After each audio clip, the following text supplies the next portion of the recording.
NASCAR has handed out penalties to multiple organizations that were involved in the race manipulation at Martinsville, and NASCAR in front row in 2311 went to court, and Tyler Reddick's future could be in question if 2311 and front row are not granted the injunction. What's going on, guys? It's Daniel, and welcome back to our video. We got some NASCAR and other motorsports stories discussed here today on the channel. Let's go ahead and just jump straight into those really quickly. We're first going to take a look at a couple paint schemes that have been revealed over the course of the last couple days. Let's go ahead and just jump straight into them. The first paint scheme we're taking a look at is Dean Thompson's 2024 MCM transportation scheme that we'll see this weekend at Phoenix. Scheme's all right in my opinion. Do like the colors on it overall. They do look solid. Looking forward to seeing on the racetrack this upcoming weekend at Phoenix. The next paint scheme we're taking a look at is Justin Haley's 2024 Parity Week scheme that we'll see this weekend at Phoenix. This is also, of course, in a partnership with Gamebridge. I think the colors do look okay. I do like the blue. I think it is definitely solid, and we'll see how he can do in this paint scheme for sure this weekend at Phoenix Raceway. And the final paint scheme we're taking a look at is Marri Jr.'s 2024 Bass Pro Shops throwback scheme to his first ever NASCAR Cup Series start at Atlanta in 2004. They absolutely nailed this paint scheme. One of the best throwback schemes I think I've seen in a very, very long time. The color of the number looks perfect. The colors of the Bass Pro look incredible. I think they did amazing. They did absolutely a fantastic job, and I think it looks absolutely incredible. And I'm definitely looking forward to see it on the racetrack because I think it looks amazing, it looks phenomenal, and looks incredible in my honest opinion.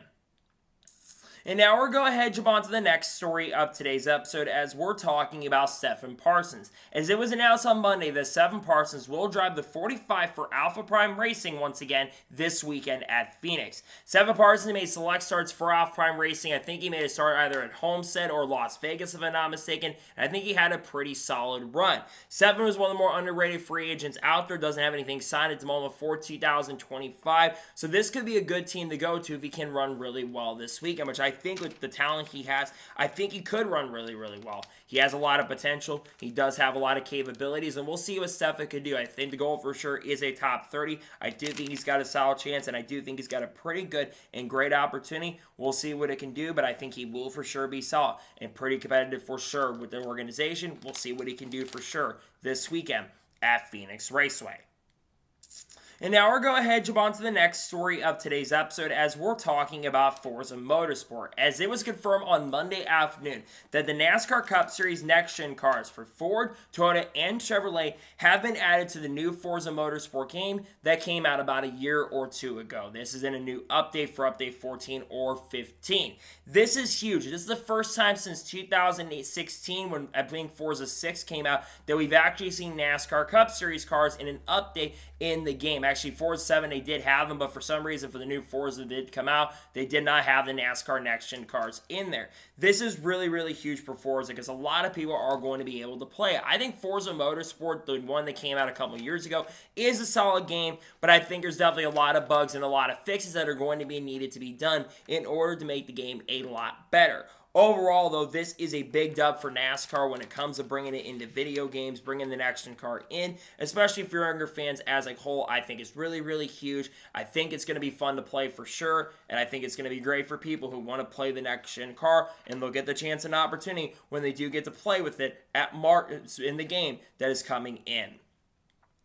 And now we're going to go ahead and jump on to the next story of today's episode as we're talking about Conor Zill. As it was confirmed yesterday that Conor Zill will drive the 28 for Pinnacle Racing Group in the ARCA West race on Thursday or Friday at Phoenix Raceway. I believe this will be Conor Zill's debut in the ARCA West Series. He's going to join an elite class of drivers. I think Marco Andretti is going to be in that race, and a couple other big names in the ARCA West Series like Jack Wood, and I think Isabel Robusto as well will be competing in the event. I think Conor has to be the favorite, right? We've seen him be really strong in the ARCA East Series. In the ARCA West Series, while it does have some solid competition, the series doesn't have the greatest talent in the world outside of a couple of drivers. But I do think that Conor is going to be super competitive. I think he is going to be super strong and super fast, and I do think he has to be the favorite. I think the car does look pretty good, and we'll see what Conor Zill can do with Pinnacle Racing Group this weekend in the ARCA West race at Phoenix. And now we're going ahead and jump on to the next story of today's episode as we're talking about Derek Krauss. As it was confirmed on Monday that Derek Krauss will drive the 16 for Kaulig Racing in the NASCAR Cup Series this weekend at Phoenix. This will be Derek Krauss' final Cup start of 2024. It is unknown at this point what Derek will be doing for 2025. Derek is a very underrated driver in my opinion. He has shown a ton of potential over the course of the last couple of years, but from what people said, including Matt Weaver, many people in the garage do believe that he doesn't have that killer instinct you're going to need to be very, very competitive and basically that extra advantage that they really, really want. But I do think also that Derek does have a lot of potential to show some major capabilities. But Kaulig Racing just hasn't had the pace and speed. Outside of a really strong run for Shane Van Gisbergen this past weekend in Martinsville, he hasn't just had the pace and speed to really, really contend.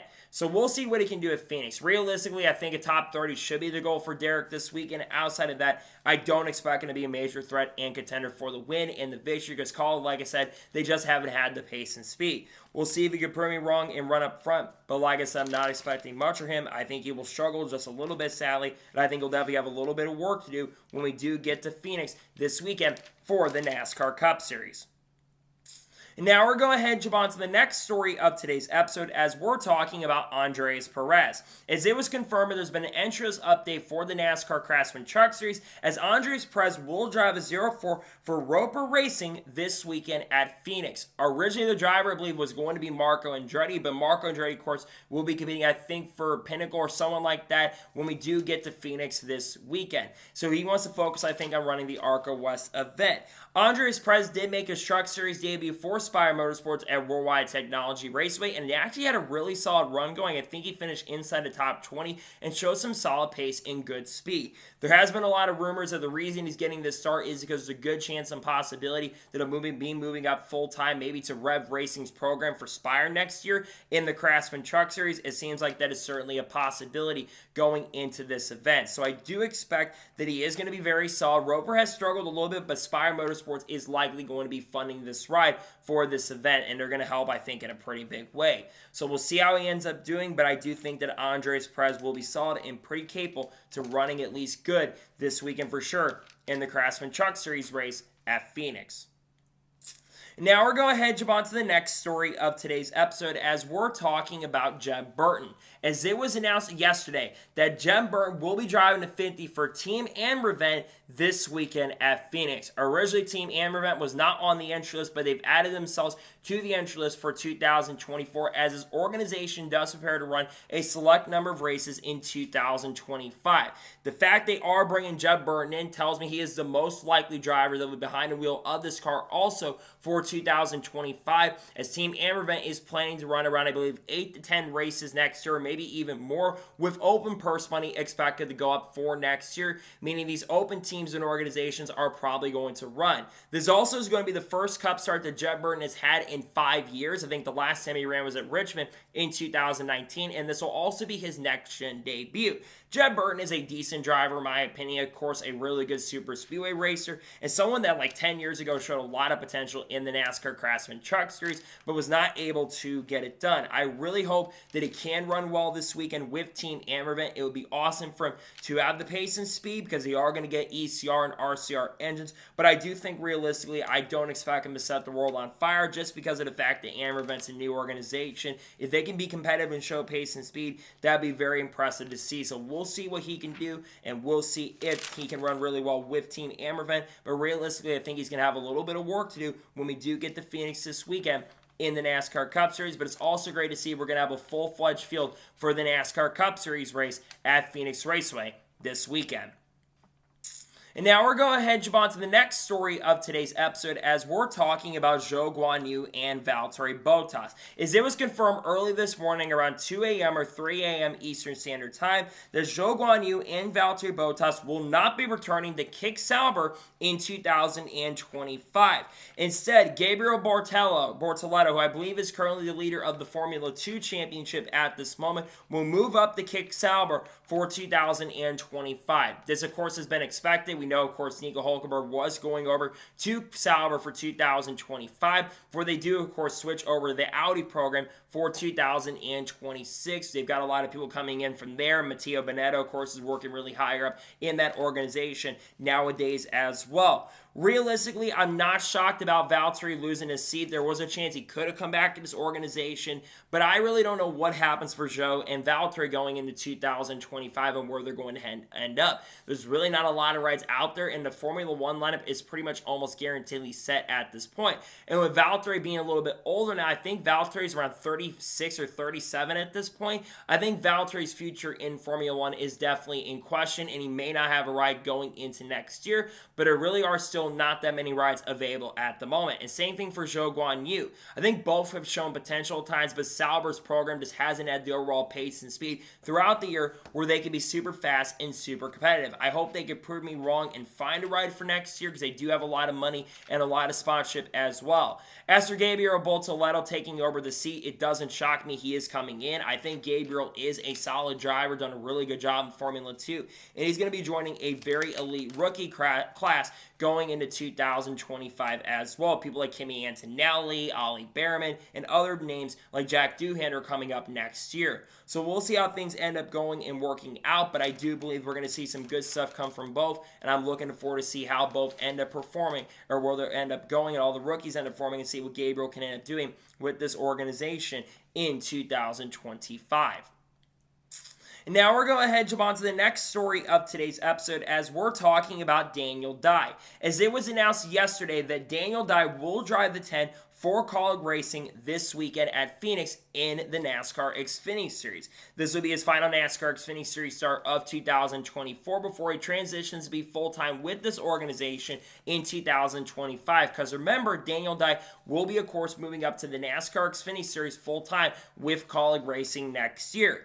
Daniel Dye has actually had some really solid and pretty strong runs with Kaulig Racing this year. He's had a couple top 10 performances. I think he finished 7th or 8th at Indianapolis. I think also got a top 10 at Michigan as well. And I think as a race car driver this year, he has been one of the more improved drivers. He had a couple top 5s in the NASCAR Craftsman Truck Series this year, and he's had a lot of top 10s. And you go back to last year with McAnally, or with the team he drove for GMS, he only had 1 or 2 top 10s all year in trucks. So he's someone that does have a lot of potential. Now, he is going to be joining a very elite rookie class next year. You're going to have Connor Zill, Carson Quaffle, William Sawalich, Taylor Gray, potentially Lawes Allen, Nick Sanchez, and Christian Eckes. And I don't expect him to be the rookie of the year, and I think his teammate Christian Eckes is most likely going to outperform him in 2025. But I do expect that Daniel Dye is going to be very solid and pretty strong with Kaulig Racing, and I think he'll do a pretty good job this weekend, though Kaulig has been at times hit or miss in the NASCAR Xfinity Series here, though Chandler Smith and Kyle Busch last year with this equipment did run really well. So we'll see how he ends up doing, but I think Daniel Dye could have a solid run, but I also am not expecting him to set the world on fire. I think a top 10 is definitely doable, but I do not expect him to be a winning contender for sure. I think there definitely will be some struggles for him this weekend at Phoenix Raceway. And now we're going to jump on to the next story of today's episode, as we're talking about the Car Store. As it was confirmed on Monday evening that the 2025 schedule for the Car Store has officially been revealed. The season will kick off at All-American Speedway on March the 1st, followed by Wake County on March 29th. There's only one race that is to be announced at the moment for April 12th. I'm not exactly sure what track will go there, but that will be announced in the not-so-distant future. After that, we'll race at Orange County on April 26th, followed by Ace Speedway on May the 2nd. After that, they'll race at North Wilkesboro on May 14th, followed by Langley Speedway on May 31st. After that, they'll race at Dominion Speedway on June 14th, followed by Caraway Speedway on July the 2nd. After that, they'll race at Hickory on August 2nd, followed by Anderson Speedway on August 16th. After that, they'll race at Florence on August 29th, where Dale Jr. will be racing his Budweiser car later this year. And then he'll race at South Boston on September 13th. And after that, they'll race at Tri-County on October 4th, followed by North Wilkesboro on October 18th. Some of these races are going to be competitive events where you're going to have a combo events with the LMCS and the PLM, which is a lower series. But a lot of times the LMCS, which is a big series for the Car Store, will run a lot of events. I think All-American, Wake County, and I think Orange County as well might be combination events if I'm not mistaken. But I think both series will be there for many of the major events throughout 2025. And I think the Car Store schedule schedule with all the short tracks they have and all the general really good racing that we do see out on the track, I think that we are going to see a pretty solid race for the event. So I'm definitely excited nonetheless about the Cars Tour schedule. I'm planning to watch a lot more of the Cars Tour in 2025. I've tuned into a few races. I think the racing's generally been really good in the Cars Tour. You're going to have people like Kevin Harvick involved a lot more with the series this upcoming year. Dale Jr. is probably going to run a few Cars Tour races, like I said, with the Budweiser scheme. And you'll probably see some other NASCAR drivers get involved, like a Sammy Smith, perhaps in North Wilkesboro. Maybe see other Cup drivers somehow get Kyle Larson to run some events. Maybe get Chase Sutton, maybe get Haley Deegan, all that kind of stuff. Or Shane Van Gisbergen to run. I think that'd be really cool to see all those drivers come in. And probably Conor Zill will make a few starts on the Cars Tour next year. But I think the schedule is very, very solid, and I'm definitely looking forward to next year because I do think the schedule is pretty solid for the Cars Tour going into 2025, in my honest opinion. And now we're going ahead and jump on to the next story of today's episode as we're talking about Robert Schwarzman. As it was confirmed yesterday early morning that Robert Schwarzman will officially join Prema Racing in IndyCar in 2025.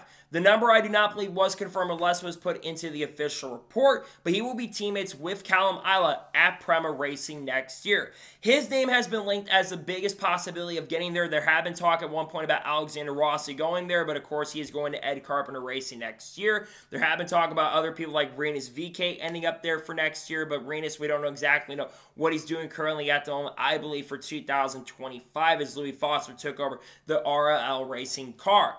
I think bringing in a young driver who's been from the Formula One world and who's been part of the Prema family for a few years, I think it does make a lot of sense. Now, Prema will not have charters going into 2025 unless they do end up buying a charter for next year, which I don't think is very likely at this point. But I do believe this is a huge, huge win for Prema Racing. You're going to have two very talented race car drivers joining their organization for 2025, and I think that this team does have a lot of potential. They've got some big names coming to the organization. They have some major names coming into the team, and I think it is very exciting and amazing to see that they are going to have a really solid and great lineup going into 2025 for this series. I think this is absolutely a huge win for IndyCar to have a lot of great talent coming in, and I think it's going to be pretty awesome and amazing to see Robert Schwarzman get the chance and opportunity to be actually super, super competitive because Chevrolet is going to be helping out this program, and I think it's a really big win as a whole for the team. So I'm super excited about it. It's really amazing and great to see this happening,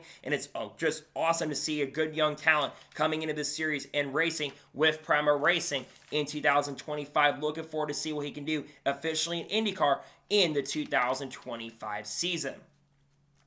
And now we're going ahead and jump on to the next story of today's episode as we're talking about Michael McDowell. Now, yesterday afternoon, Michael McDowell put out a tweet talking about saying he locked up one last time for Phoenix Raceway. Of course, Michael McDowell will make his final start with Front Row Motorsports in 2024 before he jumps to kind of one of the more forgotten silly season stories of the year with all the crazy silly season stories. Because remember, Michael McDowell will not be returning to Front Row Motorsports in 2025 as he will be officially joining Spire Motorsports, driving a number 71 car for the organization next year.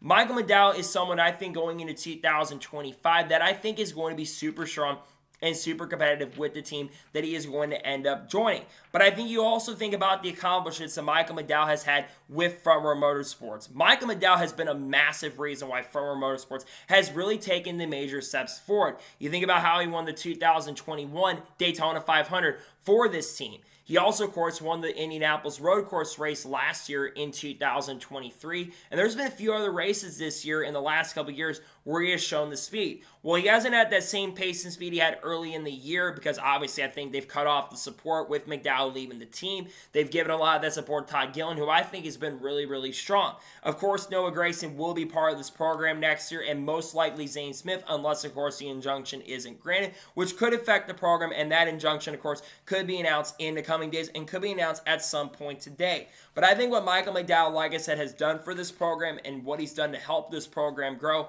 I think is really, really huge. So I think while it's sad to see that he will be part of this program in 2025, I think it is exciting to see that he'll be getting to go over to Spire Motorsports, where I think he'll be very competitive, and I think he will be pretty solid, and I do think he for sure will end up being fast for that team and organization going to 2025. Looking forward to see what he can do next year in the 2025 year for that organization at Spire Motorsports, but it's sad he won't be back at Front Row next year.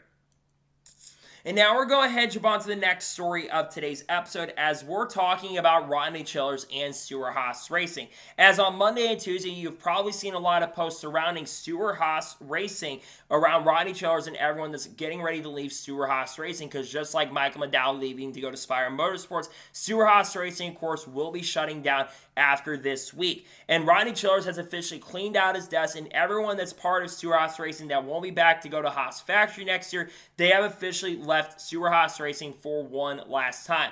All the cars are loaded up to head to Phoenix, and is the end of the organization in NASCAR as a whole. They have a chance, of course, to win a NASCAR Xfinity Series title with Cole Custer, who is probably going to be the favorite going in the event, and probably has to be one of the sentimental favorites for the NASCAR Xfinity title with everything going on with this team after this event.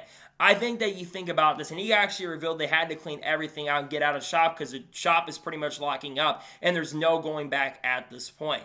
It is sad to see Stewart-Haas Racing is officially going away at the end of the year. You think about all the success that SHR had over the course of the last 15 years. They won 2 NASCAR Cup Series championships, one with Kevin Harvick and one with Tony Stewart, the owner. They've won 70 NASCAR Cup Series races, including the Southern 500 earlier this year.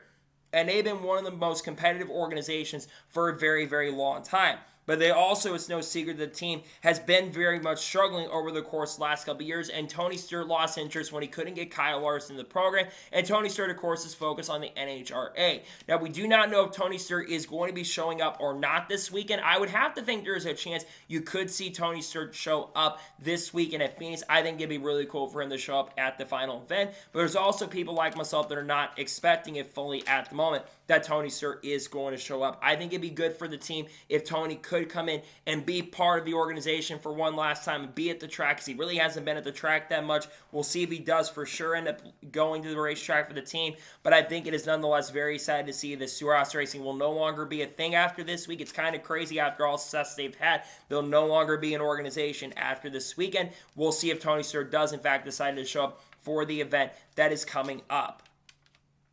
And now we're going ahead and jump on to the next story of today's episode, as we're talking about Chase Purdy. Now, yesterday, Chase Purdy put out a tweet in regards to running his final Truck Series race of the 2024 season, and he also revealed some very cryptic and very interesting information. He says currently at the moment that he does not have any rights at this particular moment for 2025, and nothing is guaranteed at the moment for his career in NASCAR as a whole. I think I kind of talked about this on the channel this past week, but it's very true. It is very likely rumored, we'll get to this Spire silly season stuff here in just a short little bit, but it's very likely at this particular moment that Chase Purdy will not be back with Spire Motorsports going into next year. Despite the fact that he does have funding and sponsorship, Spire Motorsports is expected to make some pretty major and massive announcements coming down the road, and it sounds like Chase Purdy will not be part of those plans for 2025, as Spire is looking to make some big upgrades once again with their Truck Series program for next year. You think about Spire Motorsports. Nick Sanchez, Roger Kroof, because you got Rev Racing associated with Spire, they both made the playoffs this year. And while Chase Purdy showed some potential with Spire this year, he has not really set the world on fire as a whole. And of course, the 7 trucks also shown the pace and speed to win on a week-by-week basis. And it's just been a little bit of a disappointment for them as a whole that they have not been able to get it done.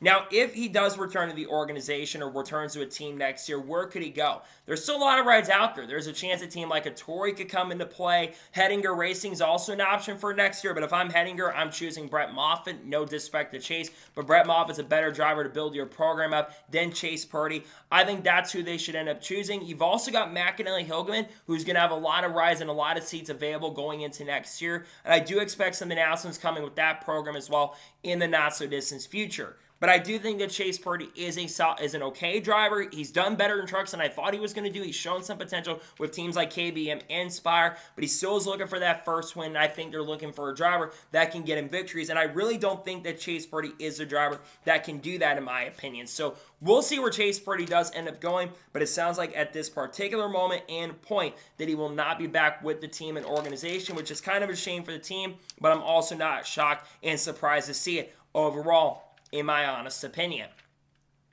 And now we're going ahead and jump on to the next story of today's episode as we're talking about Chandler Smith and Ty Majeski. Now, we'll get to the big race manipulation penalty here in just a short little bit. But in addition to that penalty, you had a penalty come out for both Chandler Smith and Ty Majeski from this past week. So Chandler Smith has been fined $10,000 for slapping Cole Custer.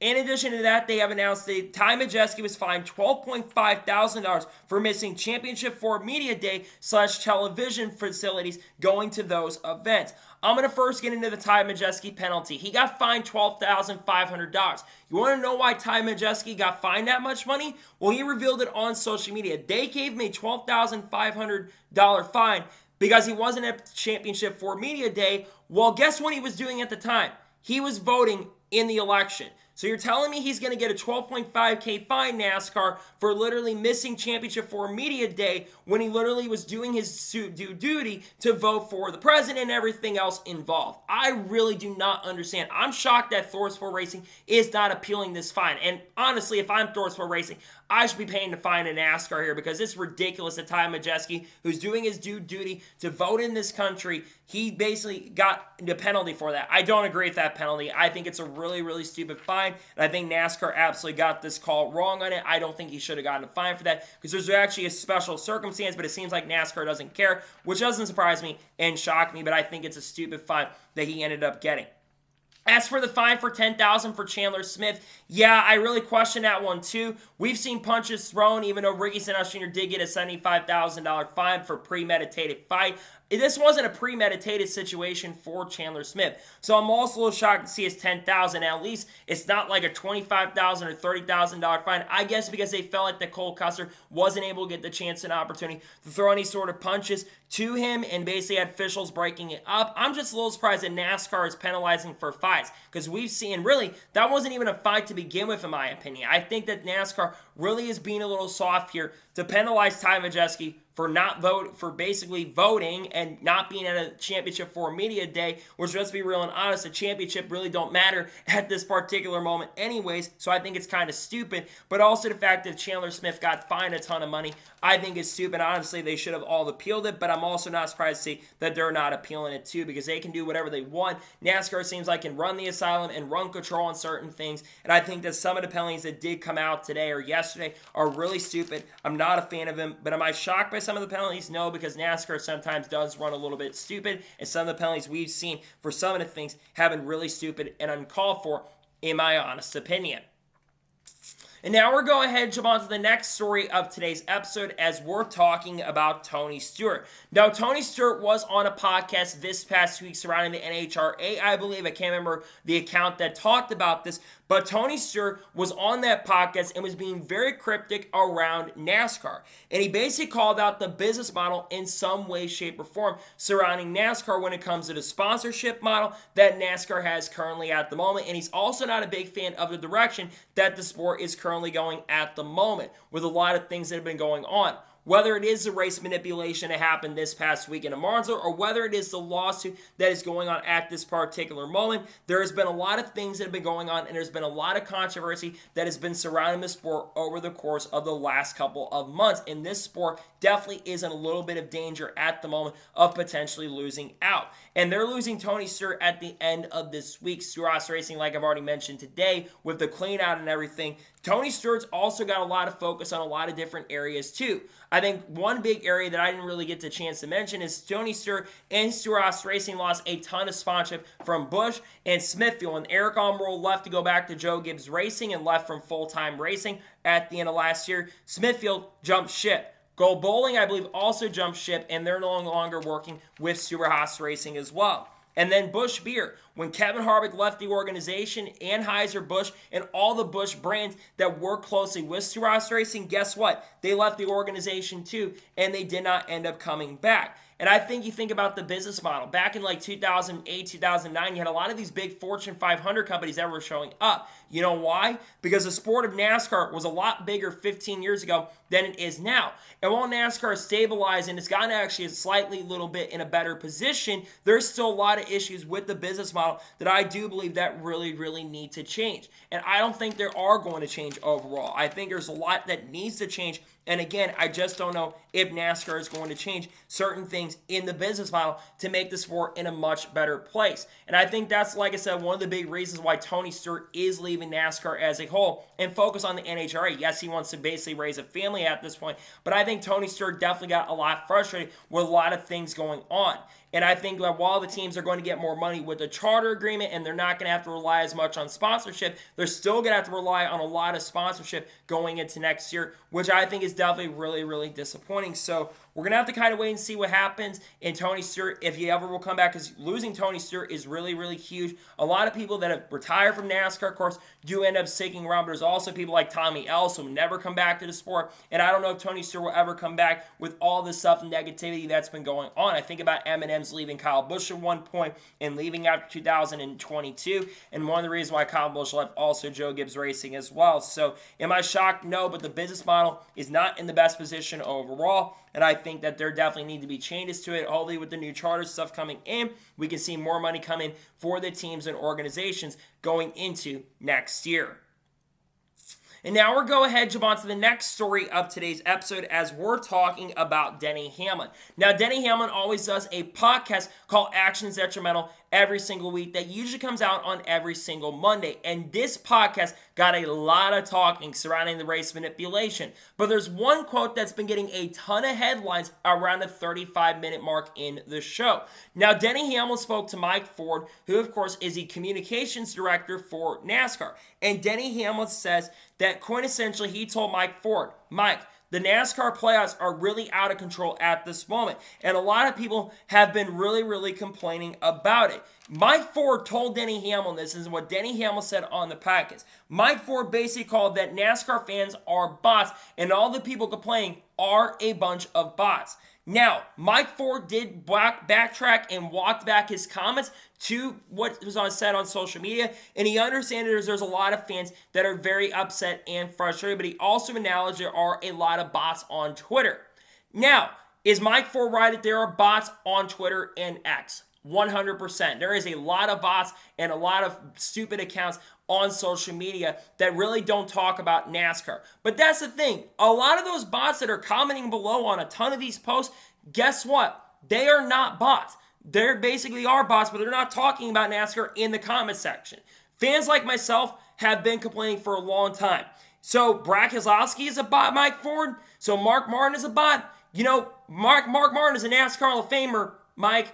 You know, Brad Keselowski, future Hall of Famer, 35 or 36 career Cup Series wins. Mark Martin, 40 Cup wins. Team owners have been complaining. Is Matt Tiff a bot for complaining about changing the format? Am I a bot for complaining? Because basically even bringing it up and acknowledging it is a really, really bad look for you guys. You guys are out of touch with reality. The fans are very frustrated. Look at the TV ratings as well. The TV ratings for NASCAR, especially near the end of the year, while they have been up this year, I do think, especially with all the race manipulation that happened this past weekend in Martinsville, I guarantee you that a lot of fans are not going to tune in this weekend because of all the stupid BS that ended up happening. And the playoffs have created this monster where fans are not showing up. And it's on you guys to get it right and get it fixed. And I don't trust you guys to get it right and get it fixed. You got to change the playoff format. You guys got to do something about this. And basically being out of touch with reality and calling NASCAR fans bots, yeah, that's a really, really stupid look on your own.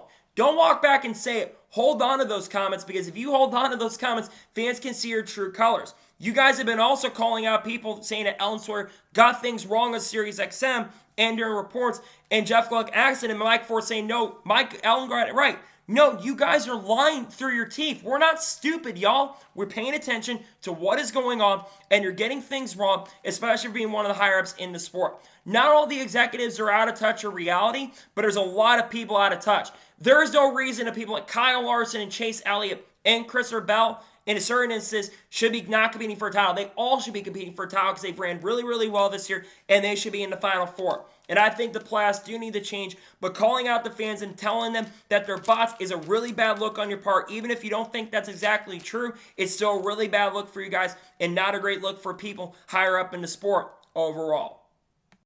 And now we're going ahead and jump on to the next story of today's episode as we're doing another little bit of a NASCAR silly season checkup. So yesterday, it was reported by a NASCAR Rumor Nostalgia account some very interesting things in regards to potential crew chief moves that might end up happening and also some potential driver announcements that could be happening around Spire Motorsports. Let's first begin by talking about Spire Motorsports. They put out a post on Monday indicating that it sounds like the potential lineup for Spire Motorsports going into 2025 for the Truck Series. It sounds like Roger Krauss will be back with the organization in 2025. In addition to that, it sounds like that Andreas Perez and Kaz Grala are the lead candidates to be the other two teammates for Spire Motorsports in 2025. In addition, there is going to be an all-star truck for Spire Motorsports going into next year, and it sounds like it's going to be a rotation between Kyle Busch, Carson Hocevar, Michael McDowell, Brendan Butterbean Queen, and probably some other Cup guys like Shane Van Gisbergen, Kyle Larson perhaps, maybe we see Chase Elliott, all those people end up coming into play to drive for the program. Let's begin first talking about Roger Krauss. Roger Krauss has been expected to be back with Spire Motorsports for next year for the last couple of months. Roger's done a really, really good job. He's shown a lot of potential, but I don't fully think he's fully ready to move up to Xfinity just yet. I think he's got a lot of potential. He's done a really good job with the team and program and has shown a lot of potential, made the round of 8, but I still think there's a lot of potential there that he needs to get worked on, but I think he's done a solid job with the team this year. Andreas Perez, it doesn't shock or surprise me. There have been rumors about Rev Racing leaving altogether and just moving up to Xfinity as a whole with Nick Sanchez going to Big Machine. But Andreas Perez has made a couple starts now at this point. Will make a second Truck Series start with Roper Racing to get prepared for next year. He's been linked to this program for the last couple of weeks. Jamie Little mentioned that on, I think, one of the ARCA broadcasts that Andreas was likely moving up next year. It sounds like he is going to be one of the teammates. And then Kaz Grala joining Spire Motorsports. Rico Racing, there's a lot of weird rumors going around. I think maybe Trackhouse might be buying them or something like that. It's a rumor that I've heard recently. So Kaz Grala going to Spire would be a really huge pickup for them, but I think will be a really good move. I think Kaz is a very talented driver, and he does bring funding and sponsorship with him that would really help him going into 2025. So I think Kaz going to that program would absolutely be huge. And then you have the All-Star truck. Kyle Busch, Carson Hocevar, Michael McDowell, Brendan Butterbean Queen. And the other drivers, like I said, that I've mentioned. Kyle Busch, going to probably run 5 starts next year. Carson probably run a couple because he isn't going to be part of that eligibility that you can run only a certain amount of starts next year. And I think they want to bring some Cup guys in to really help their program. So I think bringing some of these Cup guys in, especially like Michael McDowell, who really hasn't made a lot of truck starts in his career, I think would be really, really huge. There's also rumors that Spire Motorsports could run a 4th Cup Series car, potentially for Roger Krauss and maybe even Corey Day as well. That has been a rumor that we've also heard as well. So we could have another open car coming in for Spire Motorsports. The other rumor that I did see is that it sounds like Jeremy Bones will be taking over as a crew chief potentially for Matt McCall with Brad Keselowski going into next year. It sounds like potentially Matt McCall will either leave the program or might move over to work with Ryan Preece, who is expected to be the crew moving over to RFK, though nothing's been officially confirmed and announced at this point. Jeremy worked with Brad Keselowski near the end of his tenure in the NASCAR Cup Series with Team Penske, and of course Jeremy Bones is not back. That would be a big pickup for RFK Racing.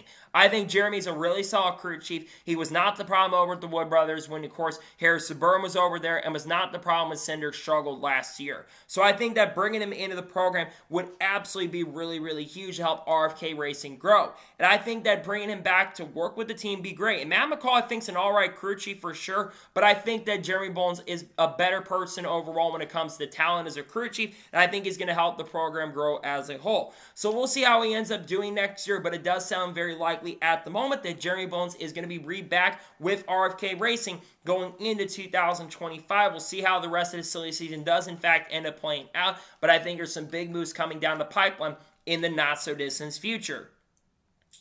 And now we're going to go ahead and jump on to the first of two major stories in today's episode as we're talking about 2311 in Front Row versus NASCAR. Now, on Monday, earlier this week, NASCAR went up against 2311 in Front Row in the original preliminary injunction case on Monday, November 4th.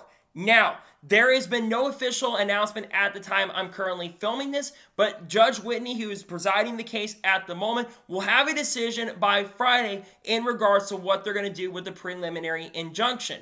Let's get you caught back up on the whole entire lawsuit story at the moment. 2311 in Front Row, the two organizations that did not sign the new charter agreement, they are currently suing NASCAR on antitrust claims. They have Jeffrey Kessler, who of course is basically the lawyer that is representing them, while Chris Yates is representing NASCAR on their side of things, which both these men have gone up against each other when it comes to antitrust stuff.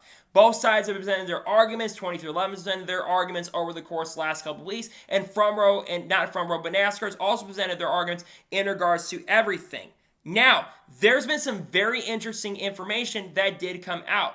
First, it sounds like the teams are expected to get 50% of the revenue, which is up from what original reports that we had. I think Jordan Bianchi has said around 40 to 45% of the TV revenue. The fact that teams are expected to get around half the revenue, I think is really, really huge. That's a big win for the teams if it's true that are going to be getting the charter money. That also could be if, of course, 2311 and Front Row Motorsports do not sign a charter agreement, which it does sound like that if the preliminary injunction does not end up getting granted, then NASCAR is not going to get back and let them sign it. That's what it sounds like at the moment. But 50% of the team revenue is huge. That means that these teams will not have to rely as much on sponsorship. What I do think in a little bit of a way is a win for NASCAR as a whole, at least for the teams, right? That will be a win for the teams that did sign the charter agreement. Now, going on with the Jeffrey Kessler stuff, NASCAR does basically responded. They kind of said there's certain things, but one thing that Jeffrey Kessler did say is he does expect the purchase to go through when it comes to the charters. Stewart-Haas Racing, of course, we know will be shutting down at the end of this week officially, and 2311 and Front Row are expected to pick up two of those charters going into next year. Zane Smith is expected to go to a third Front Row car for next year, though not officially announced at this time. And Riley Herbst has been the likely candidate to take over the third seat for 2311, not Corey Heim, not Carl Lewis, all those people. But of course, we do know that Riley Herbst is expected to go to those seats if, of course, the purchase does go through. But that's all going to depend on if the preliminary injunction is granted. If the preliminary injunction does, in fact, end up getting granted, you will see them get announced here in the not-so-distant future. That's what's holding out some of the big silly season moves from happening at this time. Now, this was very eye-opening for me. According to what's been reported by Adam Stern and every other reporter that was there, including what Jeffrey Kessler said, Tyler Reddick could leave the organization of 2311 along with other drivers that are part of these organizations if the injunction isn't granted. Because apparently for Tyler Reddick, for him to be part of this organization next year, a charter has to be there. Now, people are going to say, what about Bubba Wallace? Well, Bubba Wallace just signed a multi-year deal with 2311 Racing a couple weeks ago. About a month or two ago, I believe it was announced. And we know Bubba Wallace will be back with the team for next year. Now, what's so wild and crazy about this, if this does end up coming true, and Tyler Reddick ends up getting dropped from the team, which I don't think that they want to drop Tyler Reddick at this point. This could open up a lot in silly season in a lot of big ways. Tyler Reddick has been a major asset to 2311 Racing. He has won 5 races over the course of the last 2 seasons with the organization. He's the winningest driver in the team's history and has got a chance to win the championship this year. Imagine Tyler Reddick does in fact go out there and wins the championship this weekend, and then he becomes a free agent at the end of the year. That would absolutely be wild, which I think would be really bad for all parties. Now, I don't know where Tyler Reddick does end up if he gets let go of it at this point. Does he get loaned out to another team, like at RCR perhaps? Does he get loaned out to a team that NASCAR decides to purchase, and maybe like Trackhouse Racing does expand something else? I don't know at this moment. But if somehow, some way, Tyler Reddick's future basically gets affected, that would be really disappointing to see. But it also would unfortunately not shock me or surprise me in the slightest at this point, because NASCAR can do what they want. won. And again, it will all come down to this preliminary injunction going through. But I think it really is very wild to see that the future of a driver is at stake at the moment because it could be out of 2311 if the injunction is not granted. Now, if you want my opinion, I do think there's a chance that both could win. There's a chance that the injunction could end up getting granted. And if that's the case, nothing will end up changing for Reddick. Reddick will stick around with 2311 racing. But if the injunction isn't granted and they go on NASCAR's side, this will affect the case. We could see the teams end up signing the agreement, and they may have no choice but to sign it. We'll have to wait and see, but NASCAR's already said at this point that they're not going to let them sign it, which I think would be really disappointing because, again, I understand they're being sued, but I think it'd be smart for them to let us sign it at this moment. So, again, we'll have to wait for more information to come out when it comes to the injunction. I do think more information is expected to come out very, very soon, but by the Friday, we should know everything. It's going to be a busy week here. We'll cover all this stuff once it gets announced, and hopefully we do get an announcement in the not-so-distant future. I'm kind of hoping for today, to be honest, so we can move on and get to the next step when it comes to the lawsuit. Hopefully things do get announced here very, very soon. And now we're going ahead, jump on to the final major story of today's episode as we're talking about the race manipulation from Martinsville. Now, NASCAR yesterday announced some major penalties yesterday. We're waiting for the penalty report either come out yesterday or today. Well, NASCAR has officially handed out the gauntlet to multiple organizations in regards to the race manipulation that took place at Martinsville. The one team that Ross Chastain currently drives for, the 3 team that Austin Dillon currently drives for RCR, and 2311 Racing that Bubba Wallace drives for have all been handled violations and penalties for violating the code of conduct, the member code of conduct, for not going at 100%.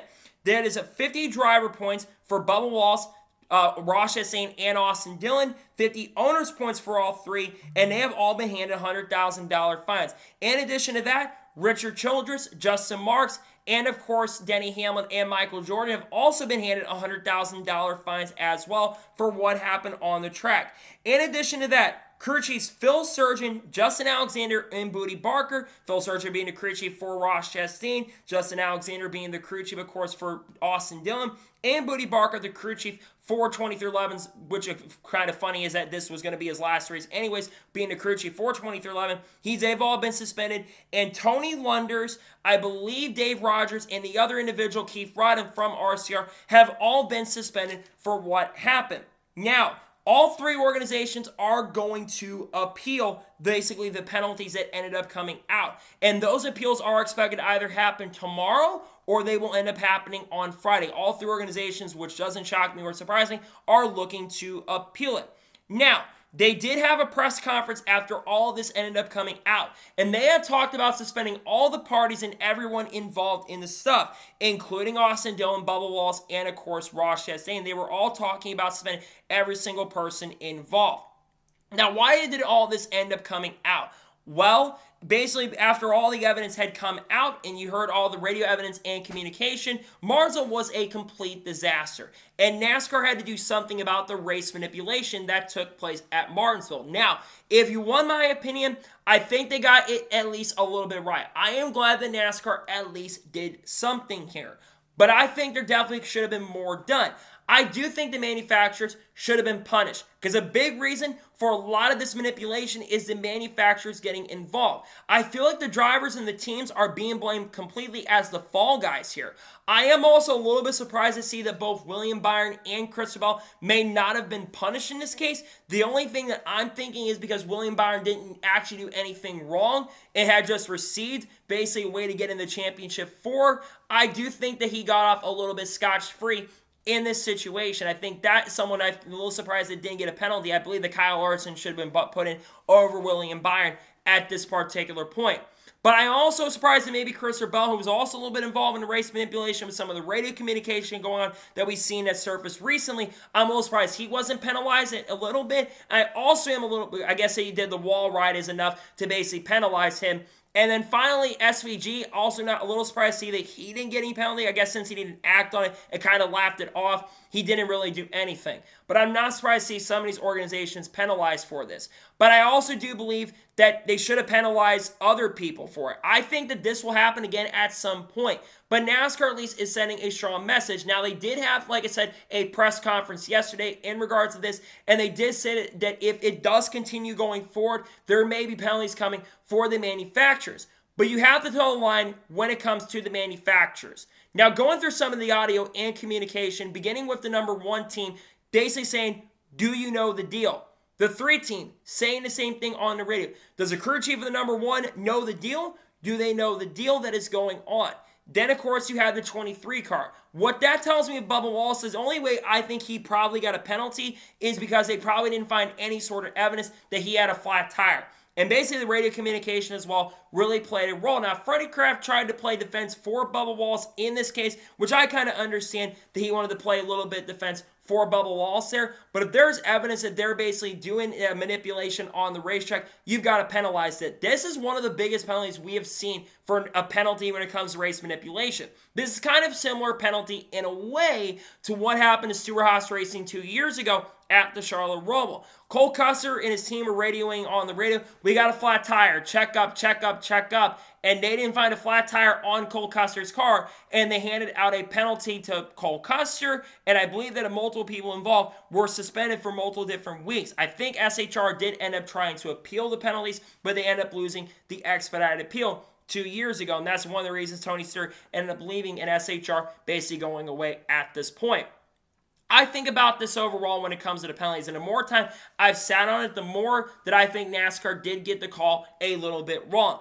Am I glad they actually did something about it? Yes, but I don't think the penalties are harsh enough. Now, NASCAR did say that they are going to be meeting with the manufacturers, and they are going to talk to the manufacturers about the penalties that they came out, and they're going to talk to everyone saying what is acceptable and what is not acceptable, and I think that's really important. But you know one thing that will stop a lot of this nonsense happening, NASCAR? Here's what will stop a lot of stuff happening. Stop having a playoff system.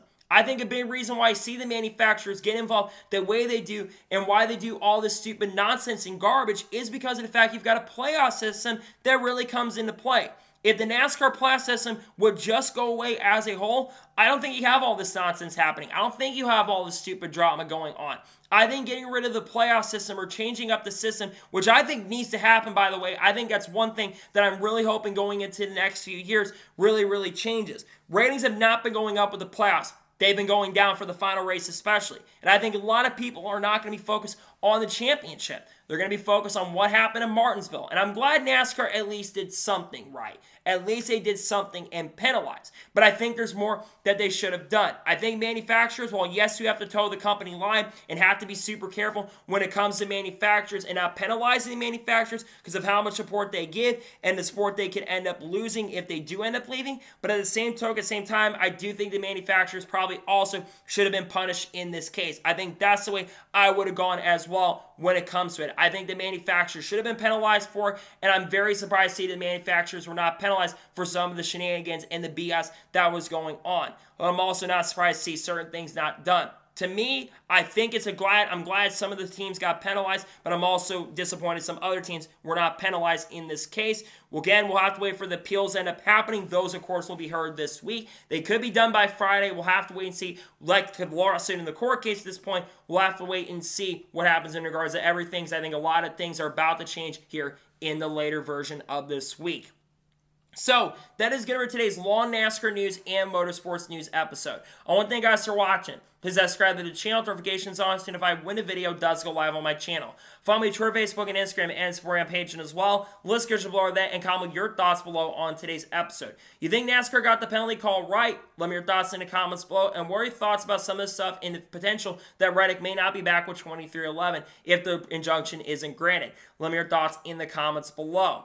There will be Xfinity Series race picks dropping later today on the channel. Tomorrow on the channel, of course, we'll have NASCAR Cup Series race picks and the paint skin video dropping. And if any major news breaks, which we're expecting some big news coming later this week, we'll discuss it here live on the channel. Got a lot of great content dropping that I cannot wait for you guys to check out. So anyways, like I said, I want to thank you guys for watching today's episode, and I'll see you guys next time for more great, awesome NASCAR content and other motorsports content on the channel like this. Take care, everybody.